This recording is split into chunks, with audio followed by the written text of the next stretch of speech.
أعوذ بالله السميع العليم من الشيطان اللعين الرجيم. بسم الله الرحمن الرحيم. الحمد لله الذي هدانا لهذا وما كنا لنهتدي لولا أن هدانا الله. لقد جاءت رسل ربنا بالحق والصلاة والسلام على رسول الأمي المدني المكي القرشي الهاشمي الذي أذهب الله عنهم الرجس وطهرهم تطهيرا.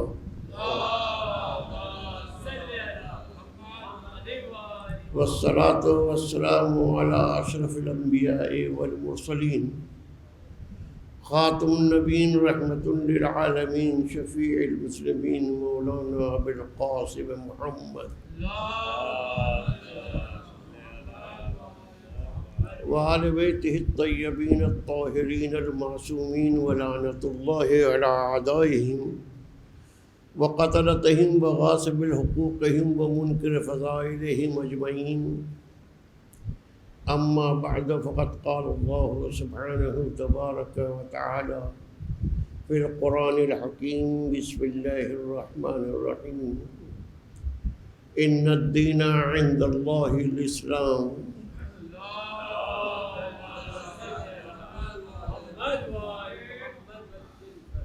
عزیزان گرامی، اختصار کے ساتھ آپ کی خدمت میں اس آیت کے ذیل میں جو گفتگو کر رہا ہوں اس کی آج چوتھی مجلس ہے.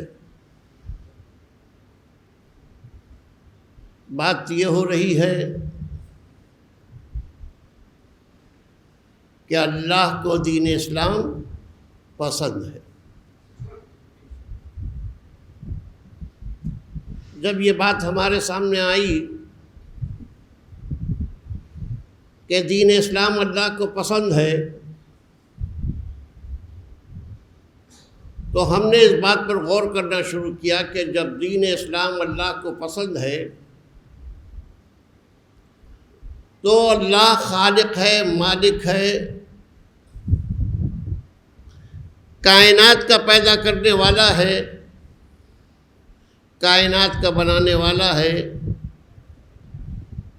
یہ کون سی بات ہے؟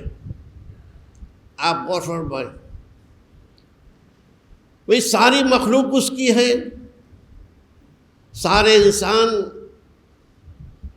اس نے پیدا کیے. تو اللہ عادل بھی ہے. تو اللہ جب عادل ہے تو عدالت کو ایک طرف ہم نے دیکھا، دوسری طرف اس کی مخلوق کو دیکھا. تو جب مخلوق کو ہم نے دیکھا تو دیکھا کہ انسانوں میں ہمیں بہت زیادہ اختلاف نظر آیا. مذہبی اعتبار سے بھی، خلقت کے اعتبار سے بھی، عمل کے اعتبار سے بھی. ہم نے یہ دیکھا کہ دنیا میں بہت سے مذاہب ہیں، بہت سے فرقے ہیں، بہت سے نظریات ہیں. یہ کیا بات ہے؟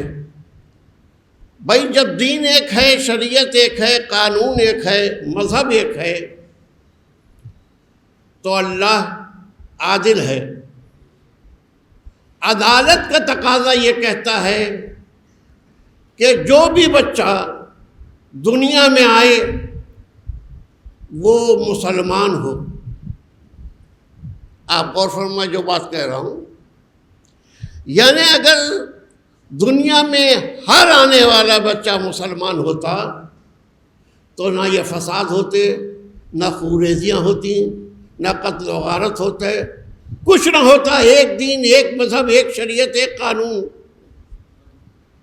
لیکن ہم یہ دیکھ رہے ہیں کہ آپس میں اختلافات بھی ہو رہے ہیں، نظریات میں بھی فرق ہے. یہ کیا بات ہے؟ معبود تو نے تو یہ کہا کہ دین اسلام مجھے پسند ہے، تو جب دین اسلام تجھے پسند ہے تو اس کا مطلب تو یہ ہونا چاہیے کہ جتنے بھی انسان دنیا میں آئیں سب مذہب اسلام پر ہوں. لیکن ہم یہ دیکھتے ہیں کہ سب مذہب اسلام پر ہمیں نظر نہیں آتے. مشیت پلٹ کر جواب دے گی اگر میں سب چیزوں کو قرآن میں رکھ دیتا. آپ غور کیجئے, مشیت پلٹ کر جواب دے گی اگر میں سب چیزوں کو قرآن مجید میں رکھ دیتا تو پھر اہل بیت کی ضرورت کیا ہوتی. میں نے اسی لیے کیا کہ کچھ چیزوں کو قرآن میں رکھ کر امت تک پہنچایا, کچھ چیزوں کو اہل بیت کے ذریعے سے امت تک پہنچایا تاکہ قرآن و اہل بیت کا ربط باقی رہے.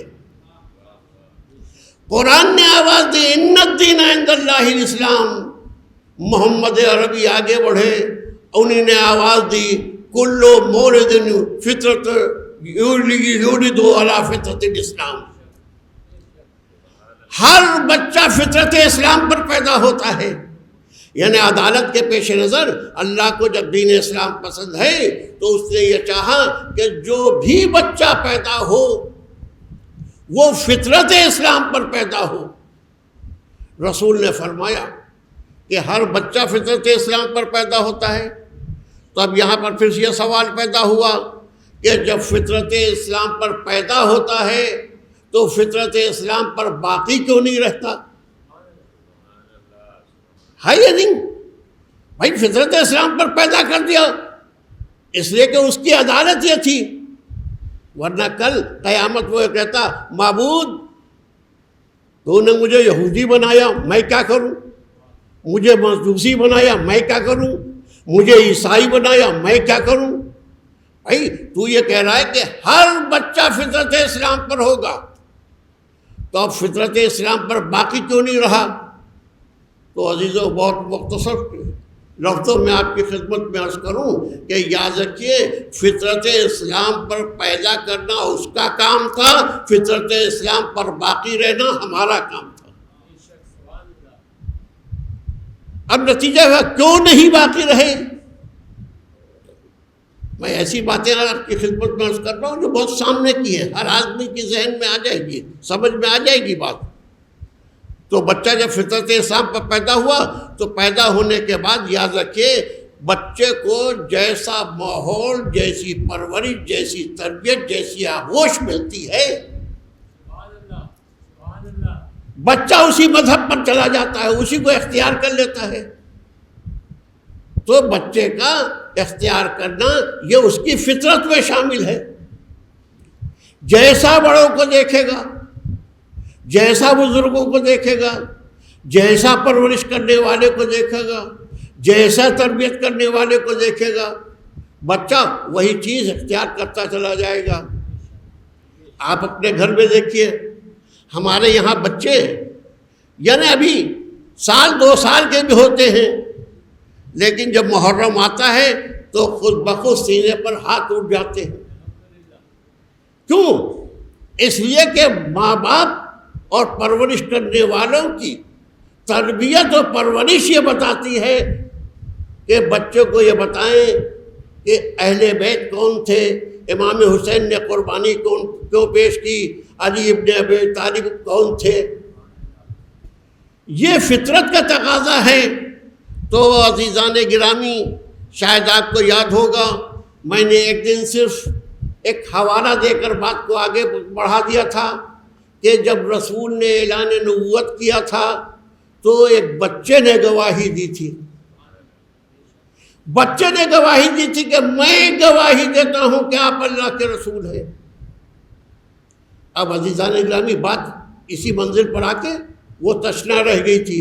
چاہتا ہوں کہ اسی سے رب دے دوں تاکہ بات واضح ہو جائے.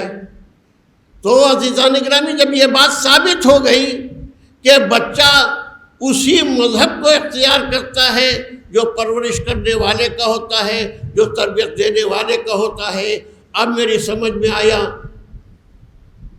کہ اعلان نبوت میں جناب عمران کے بڑے بیٹے نے گواہی کیوں نہیں دی تھی, جن کی عمر 40 سال کی تھی. عقیل نے گواہی کیوں نہیں دی تھی جن کی عمر 30 سال کی تھی؟ جعفر نے گواہی کیوں نہیں دی تھی جن کی عمر 20 سال کی تھی؟ یہ 10 سال کے علی نے گواہی کیوں دی تھی؟ علی ابن ابی طالب کہیں گے میں محمد کی گواہی نہیں دے رہا ہوں، گواہی کے ساتھ ساتھ اپنے باپ کے ایمان کا اعلان بھی کر رہا ہوں، اس لیے کہ اگر میرا باپ مومن نہ ہوتا تو مجھے اس بات کی طرف ترغیب نہ دلاتا کہ میں محمد کی نبوت کی گواہی دے کے بتاؤں کہ میں ہی وہ ہوں جو محمد کی نبوت کی گواہی بھی دے رہا ہوں، ابو طالب کے ایمان کی بھی گواہی دے رہا ہوں۔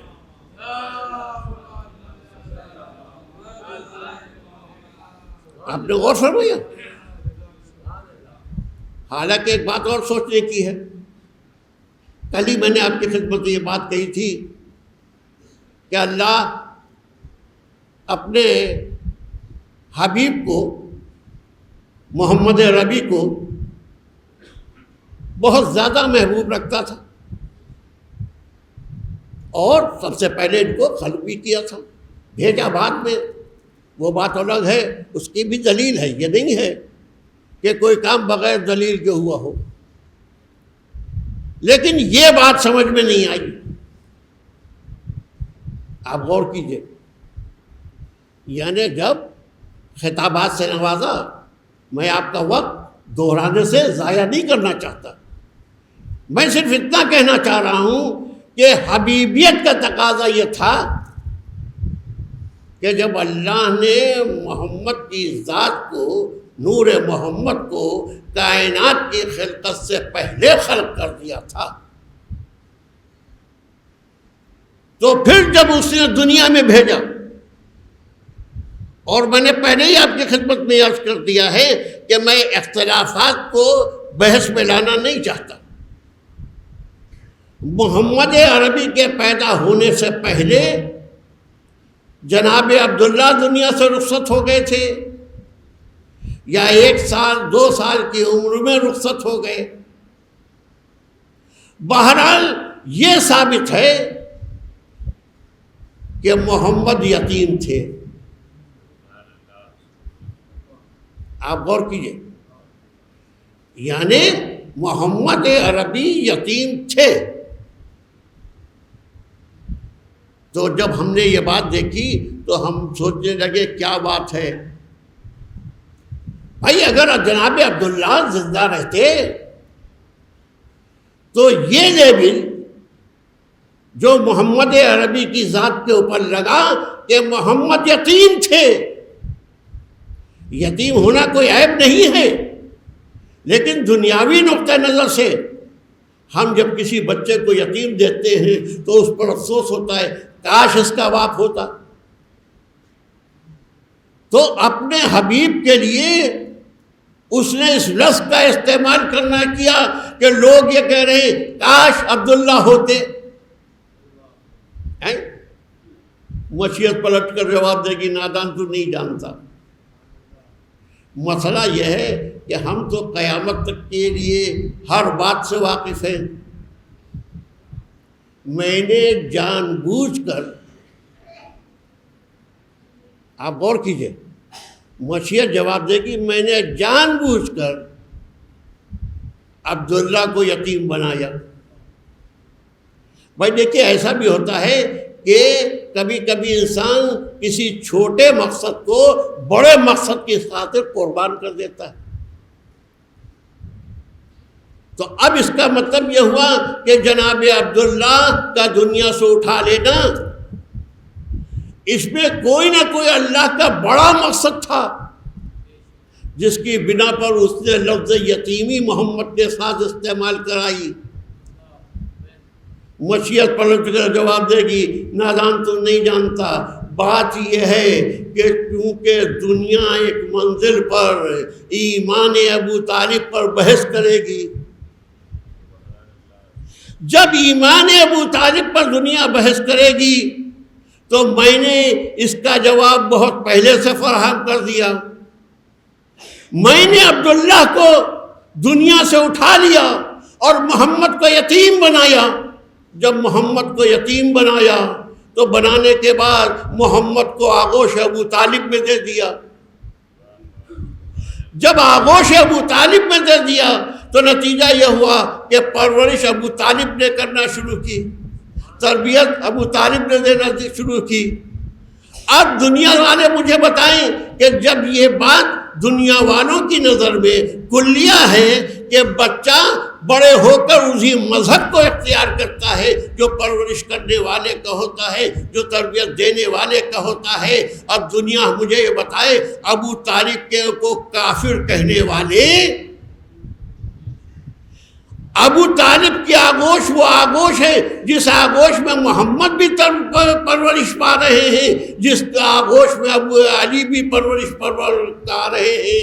دنیا اس کے ایمان پر بحث کرتی ہے جس کی آغوش کے پرورش کرنے والے بچوں میں ایک نبوت کی منزل پر فائز ہوتا ہے، ایک امامت کی منزل پر فائز ہوتا ہے.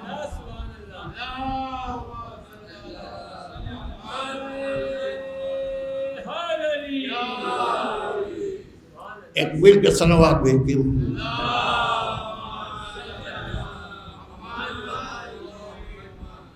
آپ نے غور فرمایا؟ یعنی یہ جس کی آغوش میں پرورش پائے وہ ایک نبی ملتا ہے، ایک امام ملتا ہے، یعنی ایک خاتم النبیین بنتا ہے، ایک پہلا امام بنتا ہے. اب ایسے ذات کے لیے جب دنیا یہ کہتی ہے کہ معاذ اللہ وہ ایمان نہیں لائے،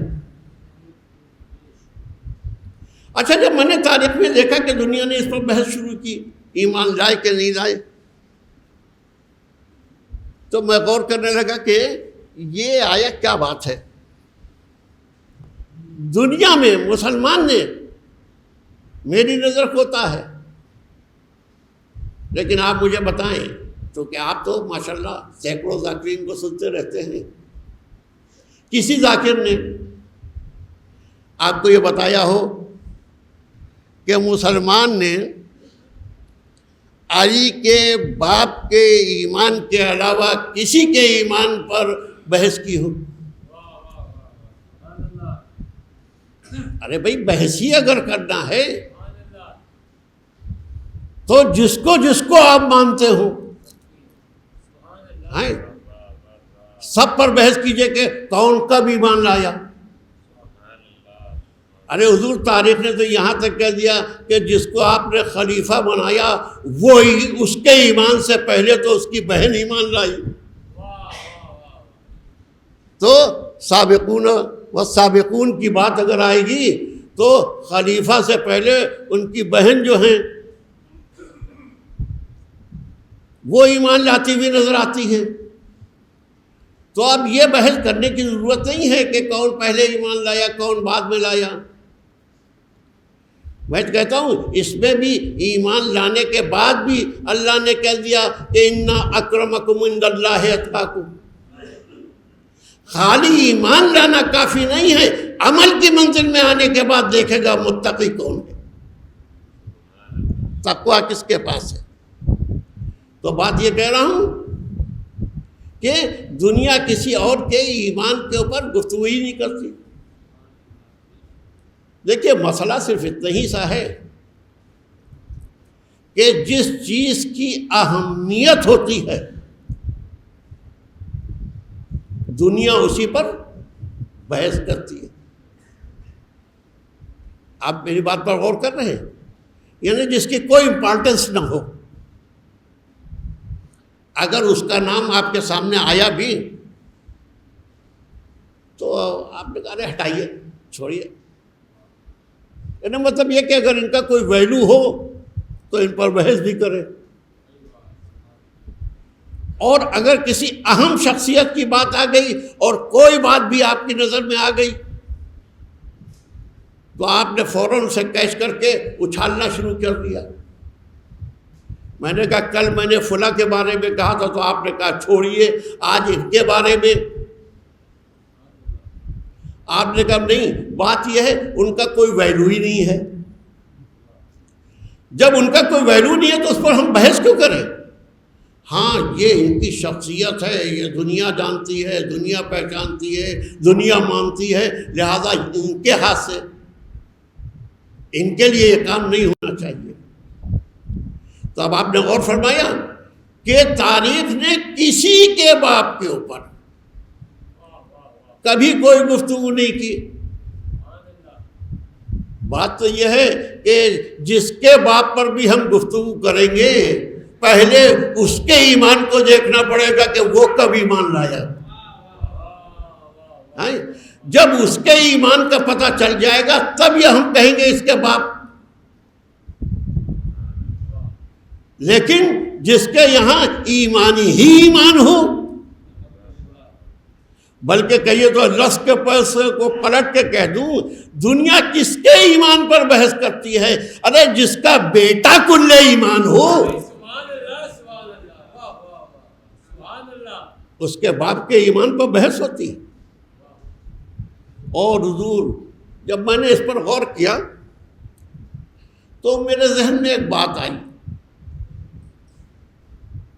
آپ کی خدمت میں اختصار کے ساتھ عرض کیے دے رہا ہوں کہ دنیا نے کسی اور کے لیے کوئی بحث نہیں کی۔ علی کے باپ ایمان لائے کہ نہیں لائے، علی کے باپ نے ایمان لائے کہ نہیں لائے۔ اچھا میں آپ کی طرف سے یہ فقرہ کہہ رہا ہوں کہ اگر ایمان لائے تو آپ کا کیا ہے؟ اور خدا نہ خواستہ ایک لمحے کے لیے مان لیجئے، حالانکہ ہم کبھی نہیں مانیں گے، لیکن ہم ایک بات کہنا چاہ رہے ہیں، اس کے لیے جملہ کہہ رہا ہوں کہ اگر خدا نہ خواستہ وہ ایمان نہیں بھی لائے تو آپ کو کاہے کی فکر ہے؟ عزیزوں جو میں نے سوچا ہے، جو میرے خیال میں ہے، میں اسے آپ کے سامنے رکھ رہا ہوں، باقی لوگوں کی بحث میں نہیں کرنا چاہتا۔ سارے مسلمانوں نے پوری طاقت اسی پر لگا دی کہ ایمان ابو طالب کیا تھا، اور ایمان ابو طالب ایمان لائے کہ نہیں لائے، لائے کہ نہیں لائے۔ اچھا میں ایک بات پوچھ رہا ہوں آپ کو، اگر میں کسی بھی مسلمان سے یہ سوال کروں کہ بتائیے آپ جس کو مانتے ہیں اس کے باپ کا بھی مان لائے، دیکھیے اصل یہ ہے، مسلمان کی ایک ذہنیت یہ ہے کہ ہم نے جس کو مانا،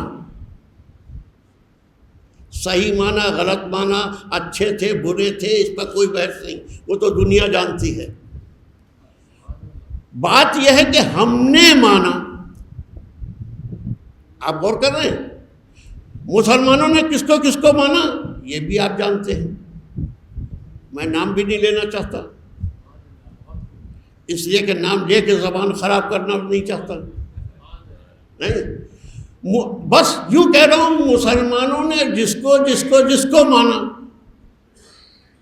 اس کے بعد علی کو بھی مان لیا، اس لیے کہ جانتا تھا کہ بغیر علی کو مانے ہوئے انسان مسلمان ہی نہیں بن سکتا۔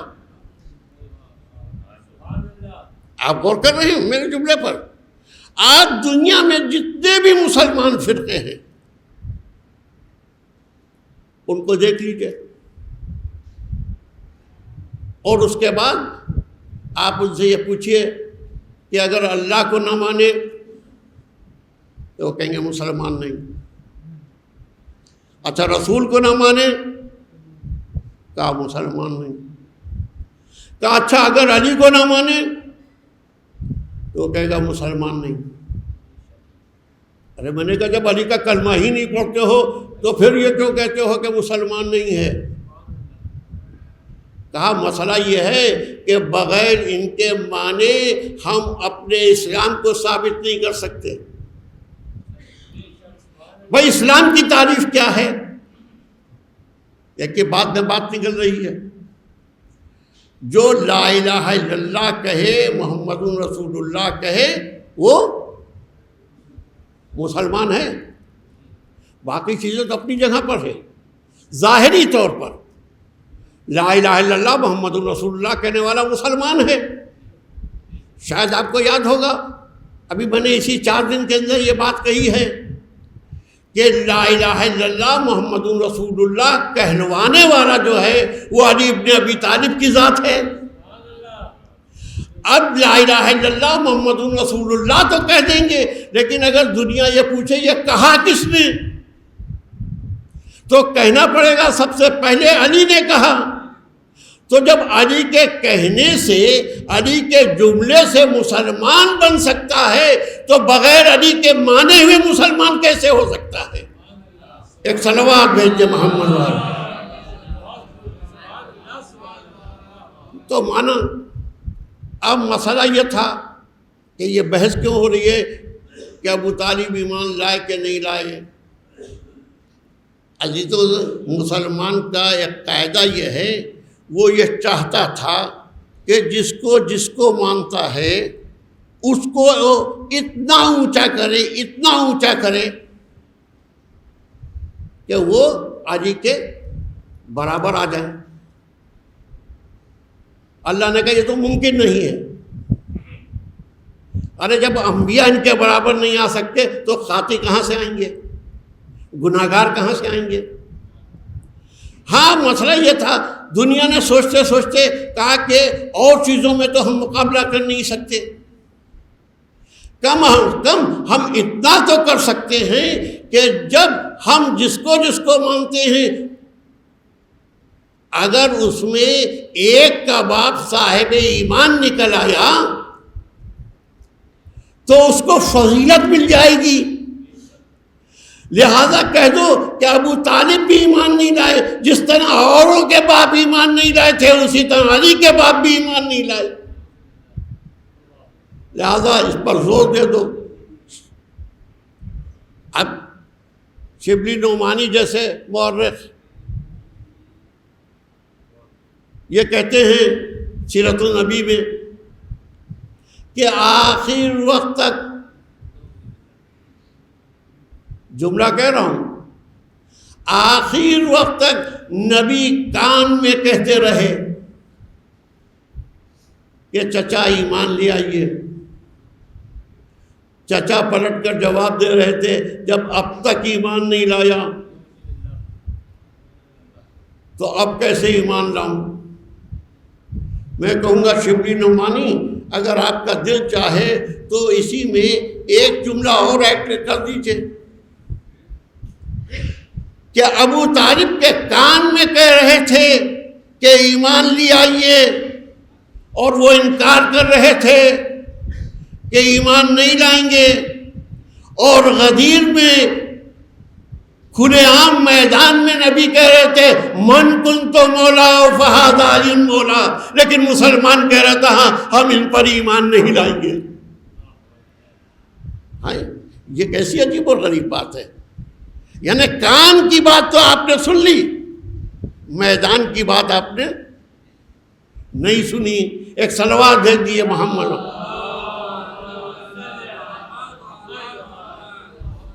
آپ غور فرما رہے نہیں؟ اس کا مطلب یہ کہ دنیا پر یہ واضح ہو گیا کہ کون کس انداز میں مانتا ہے، کون کس طریقے سے مانتا ہے۔ اور بات کو مختصر کر دوں کہ یہی وجہ ہے آج جو صف ازا بچھی ہے یہ اسی کا نتیجہ ہے، کیونکہ کربلا کے میدان میں امام حسین علیہ السلام نے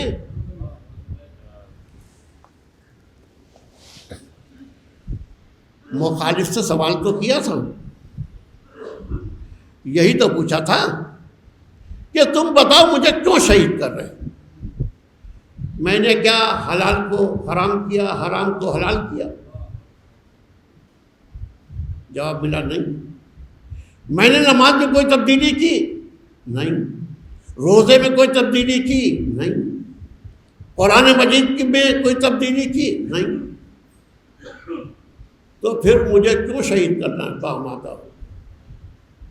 تو صرف ایک مختصر سا جواب ملا تھا، بغض لأبی۔ آپ کو جو شہید کر رہے ہیں وہ آپ کے باپ کی عداوت میں، یعنی اس کا مطلب یہ ہوا کہ مسلمان کو اگر عداوت تھی تو وہ صرف علی سے،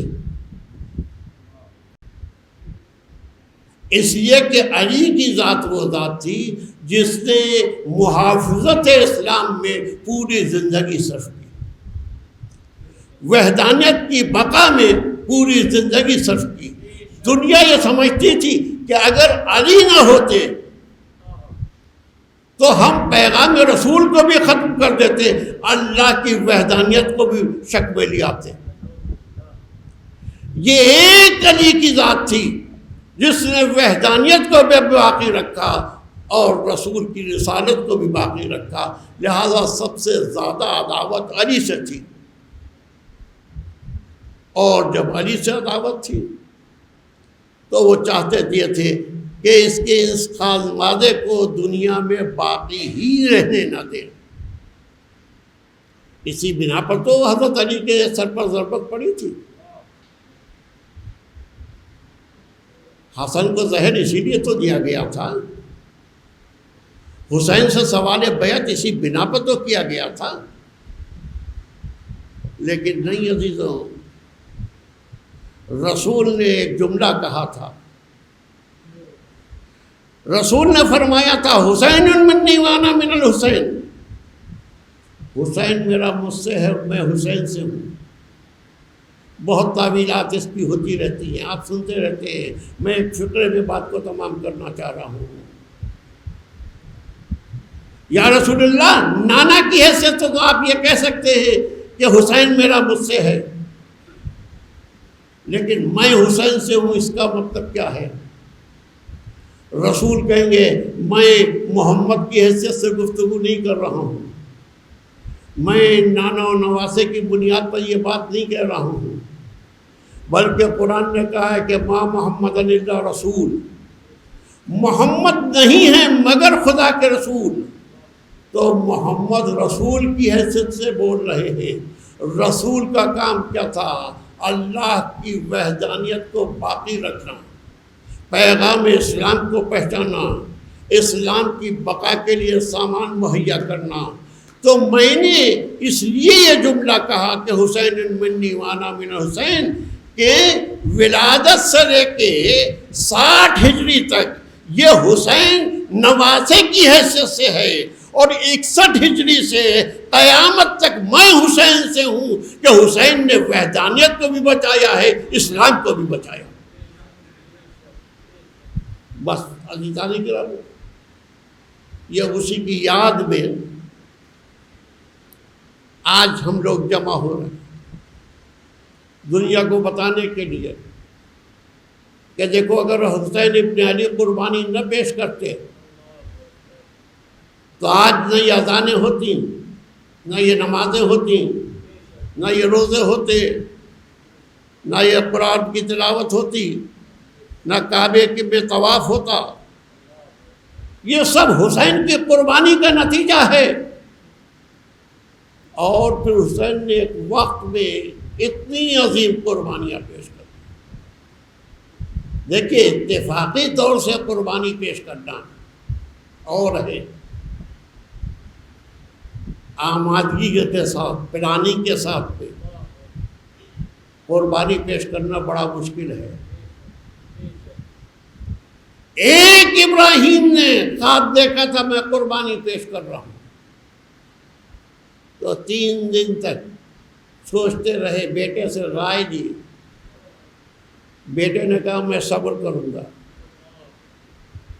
کوئی تاریخ آپ کو نہیں بتا سکتی کہ حسین نے کسی سے رائے لی ہو کہ میں کربلا قربانی کے لیے جا رہا ہوں، تمہارا خیال کیا ہے؟ کہ دونوں کا فرق محسوس کیجئے۔ حسین آمادہ ہوئے تو روانہ ہو گئے، حج کو عمرے سے بدلا، کربلا آ گئے، دن بھی گزرنے لگے، راتیں بھی کٹنے لگے، اور اس کے بعد وہ منزل بھی آ گئی جب قربانی کا دن تھا۔ قربانیاں بھی پیش کرنے پر تیار ہو گئے۔ حسین ابن علی نے ایک مقصد کے پیش نظر قربانیاں دی تھی۔ حسین کو نہ تاج چاہیے تھا، نہ حکومت چاہیے تھی، نہ لشکر چاہیے تھا۔ اور بھائی جس کی ٹھوکر میں کائنات ہو وہ کیا چاہے؟ لیکن ہاں جس کی قسمت میں ایمان ہوتا ہے وہ یوں ایمان حاصل کرتا ہے۔ آپ برابر سنتے رہتے ہیں، یعنی شب عاشور تک حر قابل لعنت تھا، روز عاشور حر علیہ السلام ہو گیا۔ دیکھیے ہم دنیا کو یہ بھی سبق دیتے ہیں کہ دیکھو ہماری خوشی نہ خوشی ہے، ہمارا غم نہ غم ہے، نہ ہمارا کسی ذات سے اختلاف ہے، نہ کسی سے محبت ہے۔ ہم تو صرف حسین کے پرستار ہیں، اہل بیت کے پرستار ہیں۔ جو اہل بیت کا ماننے والا ہے وہ ہمارا ہے، جو اہل بیت کا دشمن ہے اس سے ہم اظہار نفرت کریں گے، چاہے کوئی بھی ہو۔ ہم نے آج تک کسی سے نہیں پوچھا، آپ مجھے بتا دیجئے کسی مومن نے دوسرے مومن سے کہا ہو، مولویوں کی بات تو چھوڑ دیجئے، کہ اب ہم حر کو علیہ السلام کیوں کہتے ہیں؟ بھائی مسئلہ یہ ہے کہ اس نے خطا حسین کی تھی۔ اگر حسین معاف نہ کرتے تو ہم اپنی پوری زندگی اسے معاف نہ کرتے، لیکن جب حسین نے معاف کر دیا تو ہمیں کیا حق پہنچتا ہے؟ ہم تو صرف حسینی ہیں، ہم تو وہ کرنا چاہتے ہیں جس پر حسین راضی ہو جائے۔ نام حر کہا گیا ہے، چند جملے حر سن لیجیے۔ برابر آپ جانتے ہیں لجام فرس حسین پر ہاتھ ڈال کے حر نے روکا تھا۔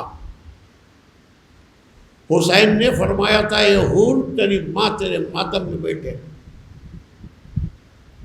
دیکھیں لجام فرس پر ہاتھ ڈال دیا تھا، لیکن اس کے بعد بھی عظمت شہزادی سے واقف تھا۔ کہا فرزند رسول کوئی اور میری ماں کا نام لیتا تو شاید پلٹ کر میں بھی اس کی ماں کا نام لیتا، لیکن آپ کی ماں اتنی متبرک ہیں، اتنی پاک و پاکیزہ ہیں کہ میری جیسی نجس زبان ان کا نام بھی نہیں لے سکتی۔ مولا آپ چاہیں تو حر کو یہی ختم کر سکتے ہیں۔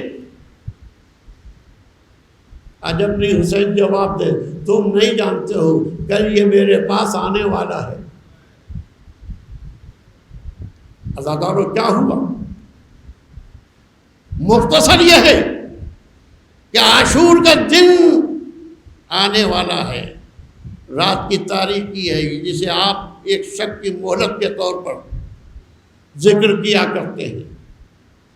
تاریخ کہتی ہے عبادتیں ہو رہی ہیں، نمازیں ہو رہی ہیں، تلاوت ہو رہی ہے، ایک دوسرے کو جنگ پر آمادہ کر رہا ہے، اور ادھر حر کا کیا عالم ہے، رات بھر ٹہل ٹہل کر گزار رہا ہے۔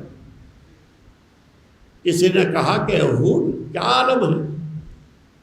اگر ہم سے کوئی پوچھتا کہ عرب میں سب سے بہادر کون ہے تو شاید ہم تیرا ہی نام لیتے، لیکن آج تیرا کیا عالم ہے؟ اس نے کہا نہیں، میں موت سے نہیں گھبرا رہا ہوں، بلکہ میں ایک فیصلہ کرنا چاہ رہا ہوں کہ میں جہنم میں جل سکتا ہوں یا جنت میں جا سکتا ہوں۔ دیکھیے یہ جملہ خود اس بات کی دلیل ہے کہ حر نے پہلے ہی فیصلہ کر لیا تھا کہ جنت کدھر ہے، جہنم کدھر ہے۔ روز عاشورا ہے، بس عزادارو ایک نقطہ حر نے آواز دی بیٹے کو، اے میرے لال میں تو حسین کی طرف جا رہا ہوں، تیرا کیا خیال ہے؟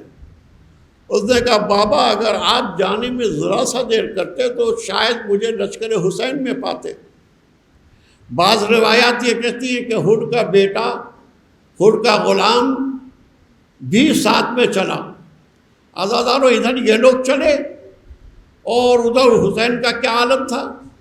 حسین منتظر تھے، حسین جانتے تھے کہ میرے چاہنے والے آ رہے ہیں، لیکن جب ایک مرتبہ یہ لوگ چلے تو تاریخ کہتی ہے کہ علی اکبر نے ایک آواز بلند کی، اللہ اکبر۔ حسین نے پوچھا میرے لال کیا بات ہے؟ کہا بابا حور آپ کی طرف آ رہا ہے۔ پھر علی اکبر نے آواز دی، حسین نے کہا میرے لال اب کیا بات ہے؟ کہا بابا اس کے ساتھ اس کا بیٹا بھی آ رہا ہے۔ پھر علی اکبر نے تیسری مرتبہ آواز کی، اللہ اکبر۔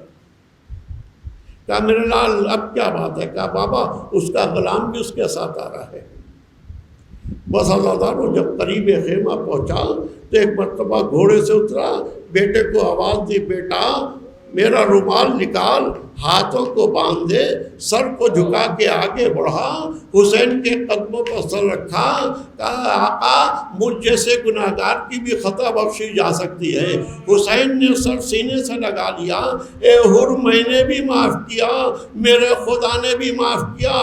بس عزادارو حر کہتا ہے آقا سب سے پہلے مجھے اجازت ہے جہاد دے دیجئے۔ حسین ابن علی نے عجیب اور غریب فقرہ کہہ دیا، اے حر تو میرا مہمان ہے، جانتا ہے بچے آواز اعلیٰ تک بلند کر رہے ہیں، ہمارے پاس تو پانی بھی نہیں ہے۔ عزادارو بس یہ سننا تھا۔ حسین حر نے کہا آقا بہت شرمندہ ہوں، میں کربلا میں لانے والا تو میں ہی ہوں، بس آقا مجھے اجازت دے دیجئے۔ عزادارو حر نے اجازت دی۔ تاریخ یہ کہتی ہے حر نے ایک مرتبہ بیٹے کی طرف متوجہ ہو کے کہا میرے لال جا میدان میں جا کر جنگ کر۔ حر کا بیٹا چلا میدان میں گیا، بڑی شجاعت کے ساتھ میں جنگ کی۔ عزادارو حر کا بیٹا 3 روز کا پیاسا نہیں تھا، لیکن بڑی بہادری سے جنگ کرتا رہا۔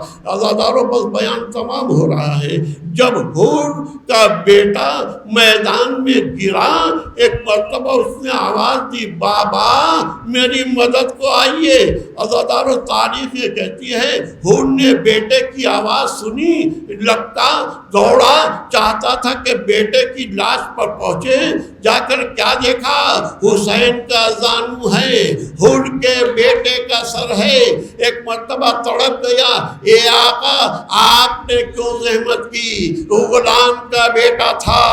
حسین نے فرمایا اے حر تو نہیں جانتا ہے تو باپ ہے، مجھے یہ پسند نہیں کہ جوان کا لاشا باپ اٹھائے۔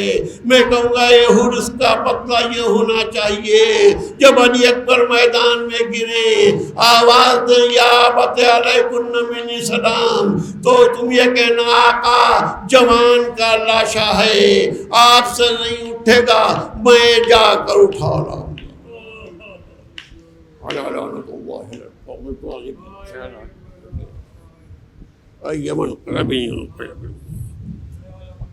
اللهم اغفر للمؤمنين والمؤمنات والمسلمين والمسلمات الأحياء منهم والأموات، تابع بيننا وبينهم بالخيرات إنك مجيب الدعوات إنك على كل شيء قدير۔